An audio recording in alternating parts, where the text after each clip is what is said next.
Oi, professor. O meu nome é Diogo Gomes Castro e meu grupo é formado por mim, pelo Carlos Eduardo, pela Isadora Beatriz e pelo Pedro Henrique. E nós somos do terceiro E. A vanguarda europeia que nós escolhemos foi o surrealismo.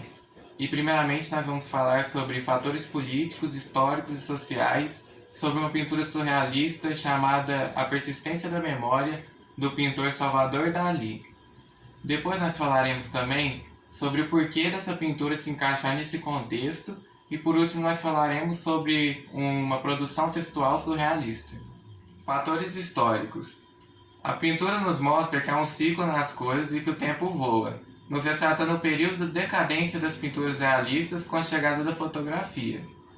Alguns dos aspectos que retratam isso são a árvore seca, que nos mostra o ciclo da vida, a mosca, que também nos mostra o ciclo da vida e que o tempo voa, e o relógio com as formigas, pois o Salvador Dalí, autor da obra, não gostava muito delas, e esses insetos estão relacionados à putrefação nas suas obras, que pode ser entendido como a decomposição de algo. Então nós podemos perceber que esse é o único relógio que não está deformado na obra de arte, e isso nos mostra a decadência da pintura realista que ocorreu com a chegada da fotografia no século XX. Fatores políticos. A pintura nos mostra que tudo tem um ciclo e que cada coisa muda com o seu tempo. Então é possível relacionar isso às mudanças políticas que estavam ocorrendo nos Estados Unidos e no mundo na época da criação dessa pintura, que por sua vez possuíram individualmente um ciclo e o tempo para ocorrerem. Eu acho que o principal fator social perceptível na pintura, né, é a representação do tempo e das memórias como sendo algo relativo para cada indivíduo, né. Pode-se entender também que cada ser ou objeto respeita o seu tempo de transformação, ou seja, todo, cada ser e cada objeto muda de acordo com seu próprio tempo. Bom, assim como nos princípios da vanguarda surrealista, a pintura se mostra distante da realidade. E isso é bem perceptível. Exemplo disso são os relógios que parecem derretidos na pintura. E por incrível que pareça, o pintor Salvador Dalí está presente na pintura. Ele se representou de uma forma irreconhecível. Realmente só através de pesquisas a gente pôde descobrir e entender que aquela forma estranha no quadro se tratava do pintor. E ele aparece dormindo. E o que pode nos fazer pensar é que ele quis fazer uma relação com o mundo dos sonhos, que seria outro aspecto presente no surrealismo, né? Que é baseado na teoria dos sonhos de Freud. Fosse alguma coisa, não alguém, diria aos filhos de Edward: providenciem! Se eles não providenciassem, eu iria para a floresta dos Reis Magos, sem galochas e sem ceroulas, como um eremita. E haveria certamente um grande animal, sem dentes, com plumas, e redondo como um vitelo, que viria uma noite devorar minhas orelhas. Então, Deus me diria: você é o santo entre os santos. Pegue este automóvel. O automóvel seria sensacional. 8 cilindros e 2 motores.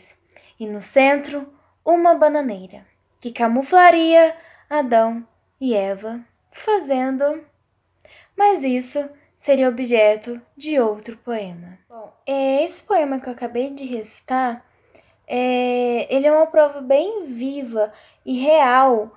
Ele deixa extremamente evidente o que foi o movimento surrealista.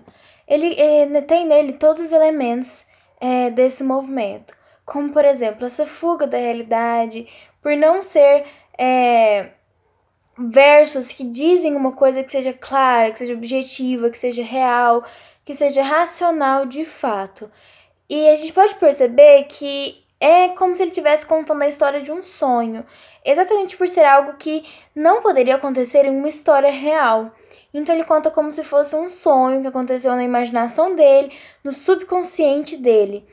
Ele foi dizendo aquilo que veio na cabeça dele e na maioria das vezes não faz sentido, não tem uma coerência de fato quando ele diz: então Deus me diria, você é um santo entre os santos, pegue este automóvel. Em que mundo paralelo Deus diria isso para alguém e logo após lhe daria um automóvel 8 cilindros e 2 motores.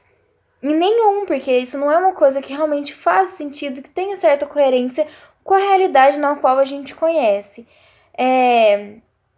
Então é sobre isso que eu queria dizer mesmo. Vamos falar agora sobre a literatura do movimento surrealista, que era marcada por uma fuga da realidade e do racional, buscando sempre o pensamento e a criatividade em cada palavra. O contexto desse movimento foi desde um princípio da Primeira Guerra Mundial, que com o encerramento desse evento que destruiu vidas, territórios e histórias, o surrealismo ele já vem com uma tentativa de fugir dessa realidade amedrontadora e dolorosa, no qual a guerra deixou.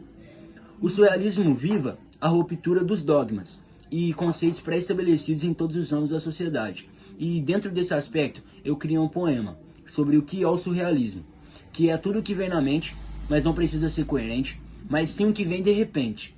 E isso é o que o torna diferente. Literalmente, simultaneamente, é a associação de ideias com o inconsciente. Dentro dele, há um único movimento, em que não há controle pela razão, moral e estética ao pensamento, mas é surrealista, acreditando no surreal e no sobrenatural, de que não há lista, mas se torna um movimento cultural, onde que não limita a nossa liberdade, falando a verdade, onde não tem privação da libertinagem.